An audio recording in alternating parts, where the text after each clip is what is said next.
वरेण्यं भर्गो देवस्य धीमहि धियो यो नः प्रचोदयात्। ॐ अज्ञानन्धकारतिमिराच्छन्न ज्ञानशलाकया चक्षुरुन्मिलितं तस्मै श्रीगुरुवे नमः।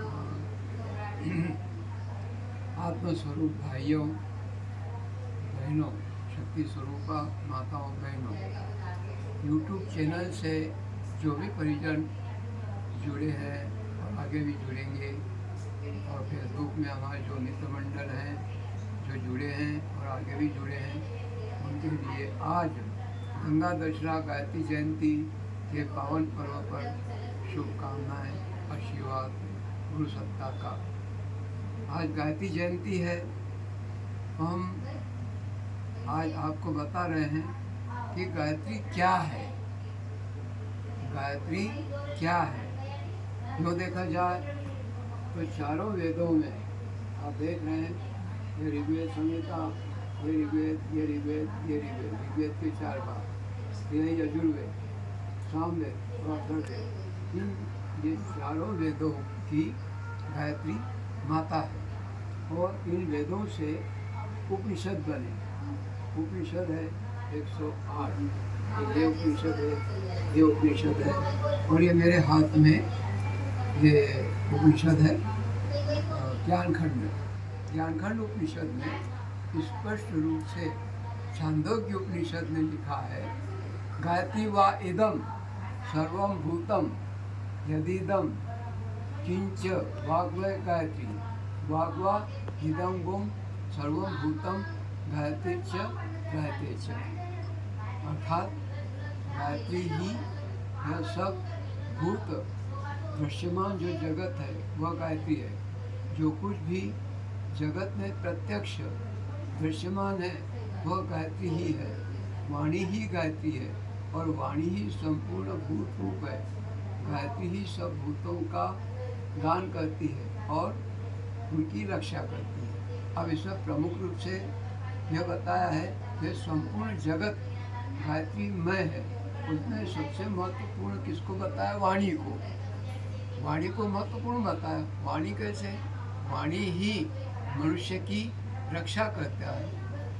ये शब्द उच्चारण नहीं करेंगे, हम कैसे पढ़ते लिखते रामायण भागवत गीता आदि, तो वाणी महत्वपूर्ण है। और शंकर भाष्य में आचार्य श्री शंकराचार्य ने कहा है कि वाणी मनुष्य की रक्षा करती है। और वाणी मनुष्य की रक्षा कैसे करेगी? कैसे करती है? एक उदाहरण के लिए, एक आदमी जा रहा है, रास्ते में जा रहा है और एक मार्ग में सर्प पड़ा है और उसको मालूम नहीं कि यहाँ सर्प सड़क पे पड़ा है। एक दूसरा आदमी देखता है सर्प पड़ा है, तो दूसरे आदमी ने देख लिया, तो जो पहला आदमी जो है वो रोड के ऊपर जा रहा है। जैसे तुम्हारे कठोरा फाटा से जाते हैं ना हम, रोड आती ना बीच में, कसाल से कठोरा फाटा आता है। और मान लो आदमी जा रहा है कठोरा फाटा और नाग मंदिर के पास में नाग देवता पड़े हैं, लेकिन उसको नहीं मालूम यहाँ रोड पे नाग देवता पड़ा है। तो वो दूसरा आदमी कहता है, अरे भाई ठहर जाना, जरा सावधान से जाना, ये रास्ते में नाग देवता है। तो फिर वो कहीं ढसने ले, काट देंगे, वो समझ जाता है, सावधान हो जाता है। उस आदमी की किसने रक्षा की? दूसरे व्यक्ति ने किससे रक्षा की? वाणी से बोल करके उसकी रक्षा की। इसीलिए कहा है कि वाणी ही गायत्री है। और गायत्री का मतलब क्या है?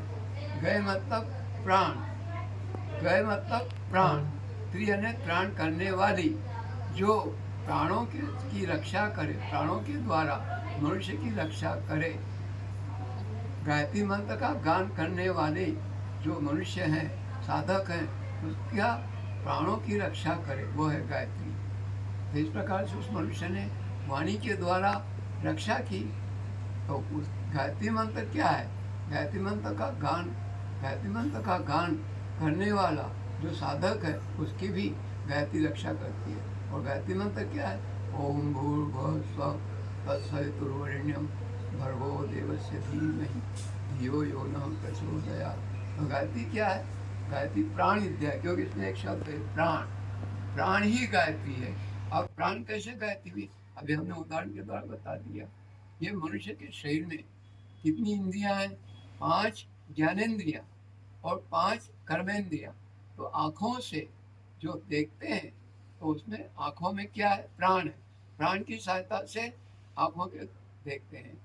नाक से प्राण की सहायता से सूंघते हैं। कान से प्राण की सहायता से सुनते हैं, क्योंकि कान में भी प्राण है। आँखों से देखते हैं, नाक से सूंघते हैं। और रसना, रसना मतलब स्वाद, स्वाद लेते हैं रसना से। तो प्राण की सहायता से स्वाद लेते हैं, प्राण की सहायता से बोलते हैं, प्राण की सहायता से वस्तु को ग्रहण करते हैं, प्राण की सहायता से पैर चलते हैं, प्राण की सहायता से मन चिंतन करता है। यदि यह प्राण नहीं हो तो शरीर की क्या गति होगी? जब आखिरी में मनुष्य के जब प्राण निकलते हैं तब शरीर क्या है? गिर पड़ता है, उसको कोई समझ नहीं पड़ता। अगर आँख से प्राण निकल गया, उसे दिखाई नहीं देता। कान से प्राण निकल गया, सुनाई नहीं देता। मन से प्राण निकल गया, इंद्रियां सब ढीली हो जाती है, तो प्राण निकल जाता है शरीर से। तो मनुष्य क्या करते हैं? कहते हैं हम ये मनुष्य मर गया, प्राणी मर गया और प्राण निकल गया। इसलिए शतपथ ब्राह्मण में कहा है प्राणो वै रुद्र, प्राण को ही रुद्र कहते हैं। क्यों? कि प्राण जब निकल जाता है तब मनुष्य होते हैं, इसलिए प्राणो वै रुद्र। अब गीता भी, गीता भी जो है, गीता भी गायत्री मंत्र की ही व्याख्या है, क्योंकि गीता ब्रह्म विद्या है और गायत्री भी ब्रह्म विद्या है। देखिए हर अध्याय में, हर अध्याय में ये मंत्र आता है। कौन सा? आखिर में पढ़ते हैं ओम तत्सदिति श्री भगवद गीता उपनिषदु ब्रह्म विद्यायाम योग शास्त्रे श्री कृष्ण अर्जुन संवादे अर्जुन विषाद योगे नाम प्रथम अध्याय। हर अध्याय में ये क्या आता है? ओम तत्सदिति ब्रह्म विद्या। तो गीता भी क्या है? भगवद गीता, भगवद गीता भी ब्रह्म विद्या है। और ब्रह्मसुख दास ने इसी मंत्र को तत्सत, ओम तत्सत शब्द आया। हर अध्याय के समाप्ति पर ओम तत्सत ब्रह्म विद्यायाम उपनिषद।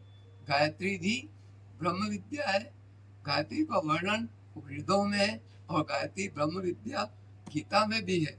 संत राम सुखदास ने इस अध्याय का, इस मंत्र का अंत में जोड़ा है।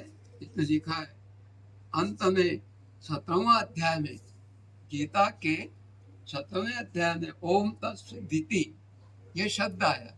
तो संत राम सुखदास ने बताया है कि तत्सत, ओम तत्सत ये गायत्री मंत्र से ही है। देखो उन्होंने लिखा है ओम, ओम का सबसे पहले उच्चारण क्यों किया जाता है? कारण कि सबसे पहले ओम प्रकट हुआ है। इस प्रणव की 3 मात्राएं हैं, उन मात्राओं से त्रिपदा गायत्री प्रकट हुई है और त्रिपदा गायत्री से ऋक, साम और यजुर्वेद यह वेदत्रय प्रकट हुई है। इस दृष्टि से ओम सबका मूल है और इसी के अंतर्गत गायत्री भी है तथा सत्य सब वेद भी है। अतः जितनी वैदिक क्रियाएं की जाती है वो सब ओम इसका उच्चारण किया जाता है। इस तरह से गीता भी क्या है? ब्रह्म विद्या है और गायत्री मंत्र की व्याख्या है। अब हम अगले एपिसोड में, अगले सप्ताह में बताएंगे कि गंगा जयंती और गायत्री जयंती एक ही है कि नहीं है, कि अलग है, अभिन्न है। 5 ग प्रसिद्ध है, गौ, गौ, गंगा, गायत्री, गीता और गुरु। 5 ग प्रसिद्ध है। आपको उपनयन संस्कार नहीं हुआ? यज्ञोपवीत संस्कार हुआ क्या? उपनयन संस्कार हुआ क्या? यज्ञोपवीत संस्कार हुआ क्या? उपनयन संस्कार, यज्ञोपवीत संस्कार ब्राह्मण, व्यक्ति, वैश्य आदि वर्णों का होता है और उसमें गायत्री मंत्र की दीक्षा दी जाती है। जब तक गायत्री मंत्र की दीक्षा नहीं लेते और गायत्री की उपासना नहीं करते हर मनुष्य शूद्र है।